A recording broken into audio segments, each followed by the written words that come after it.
Robert Kennedy Jr. makes a bombshell announcement last night on the Tucker Carlson show. He's caught the legacy media red-handed. We're going to take a look at his announcement. We're going to see why it promises to send shockwaves throughout the legacy media. And make sure you stick with me at the very end of this video when I'll reveal what's really going on in all of this. You are not going to want to miss this. Bobby Kennedy Jr. announced last night that he and several other plaintiffs have filed a groundbreaking lawsuit against several major news organizations, accusing them of antitrust and constitutional violations. The lawsuit is directed at what's called the Trusted News Initiative, which was a partnership launched in March of 2020 by several of the world's largest news outlets, including the BBC, the Associated Press, Reuters, the Washington Post, Google, Microsoft, Facebook, Twitter. And according to the lawsuit, the initiative's goal was to silence and censor smaller independent news outlets and independent content creators that were seen as an existential threat to the legacy media's business model. Kenny made the announcement about what promises to be a tectonic shift and this massive lawsuit on the Tucker Carlson show last night. Here's what he had to say. Well, you and I know that from the Twitter files and that other information that's being released that the White House and other government agencies were colluding with the social media sites and with other news organizations to censor criticism of government policies. This is something different.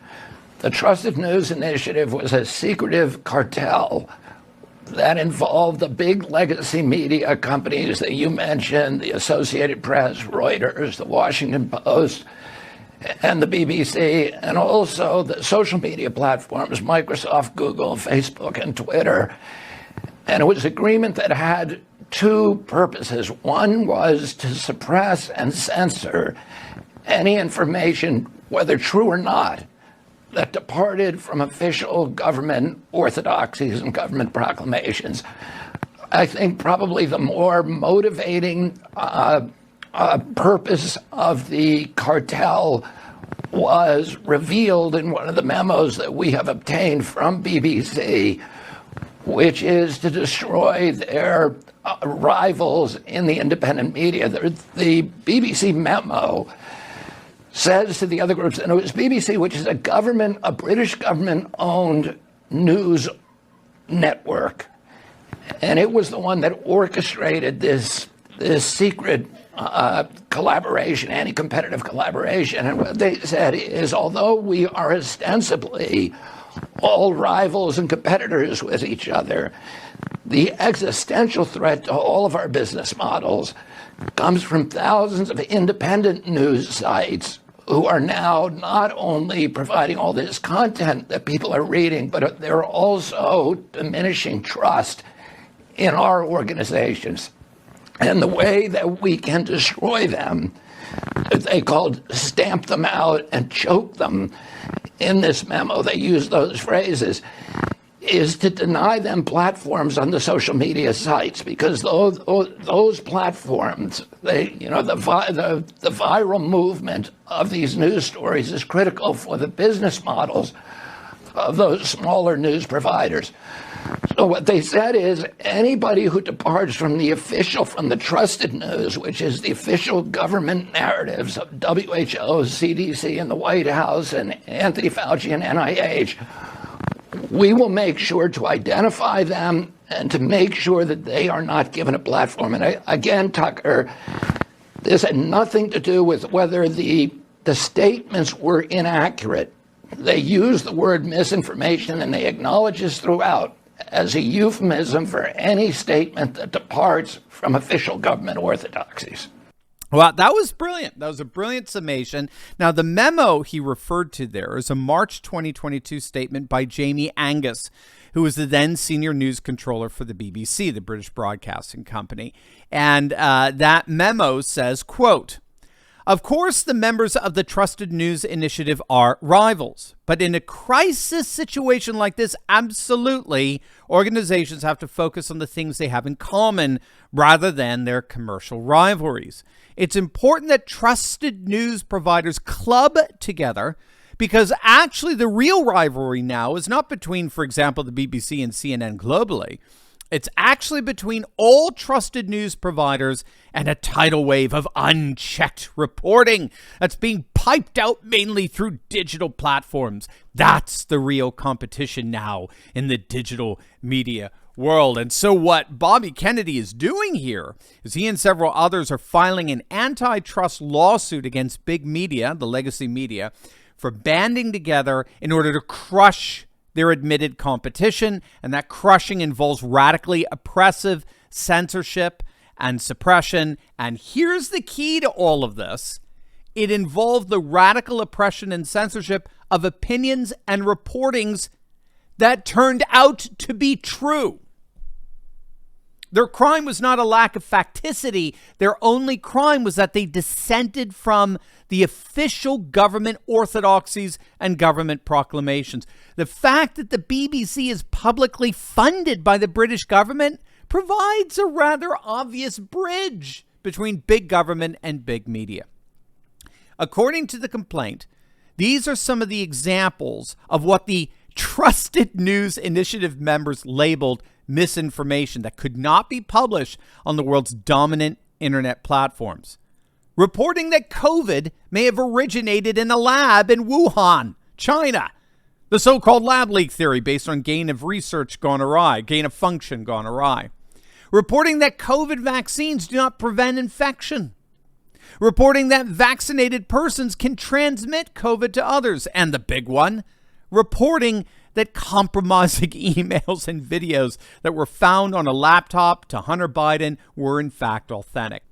According to this ironically named Trusted News Initiative, those stories were all deemed misinformation, even though each and every one of them turned out to be either true or, as in the case of the lab leak theory, perfectly reasonable and plausible.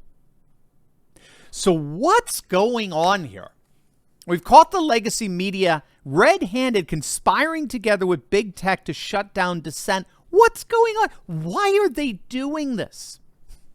You're not going to believe the answer. But first, click on that link below and protect yourself and your loved ones from this corrupt cartel by protecting your assets with the timeless value of gold and silver. As you know, patriots over the centuries have always relied on gold and silver to protect their assets during times of economic upheaval, and that is where the amazing patriots over at Goldco come in. If you have $50,000 or more in an IRA, 401k, or savings account, you need to protect those assets from bumbling Biden's insanity with the timeless value of gold and silver. Click on that link below and talk to our good friends over at Goldco. Gang, they are patriots just like you and me, and they want us to succeed so much. You know what they're offering? They are offering you, you know it, they're offering you $10,000 in free silver if you open up an account with them. But that is a limited time offer, so don't wait. Click on that link below or visit my special website, turleytalkslikesgold.com. Big picture, our society is going through a process known as re-feudalization. It's a term that refers to the ways in which the structure of our society is increasingly reflecting the kind of social structure that characterized the feudal Middle Ages. So, for example, today, like then, you have an astonishing concentration of wealth and power where very few people control pretty much everything. 5 years ago, 400 billionaires owned half of the world's assets. Today, it's just 100 billionaires. So you have this tremendous concentration of power and wealth. And secondly, and this is key for us here, we're seeing today a comparable kind of religious fundamentalism, not through a clerical class, but through what's called a clerisy class, a pseudo-intellectual class dedicated to woke fundamentalism, made up of the environment and gender and race. But the key here is that, like with any religious fundamentalism, as it were, there's no room for dissent. Dissenters are heretics. They have to be excommunicated. Again, the key here is that instead of living under a clerical class enforcing religious dogma, we're living under a clerisy class, a class of pseudo-intellectuals from the universities and professions, the credential class comprised most particularly of the legacy media. And what we're seeing here is how big business, namely the legacy media, and big government, that's in cahoots with the billionaires from Pfizer and the like, They're all teaming up together, just like in the medieval world, to create a singular system under which we have to live whether we want to or not. And we're finding out more and more, whether it's through the Twitter files or through the antics we saw with Katie Hobbs in Maricopa County, we're finding out more and more that that system is doing everything it possibly can to crush democratic participation, where ordinary citizens can exercise direct influence over their affairs that govern their lives.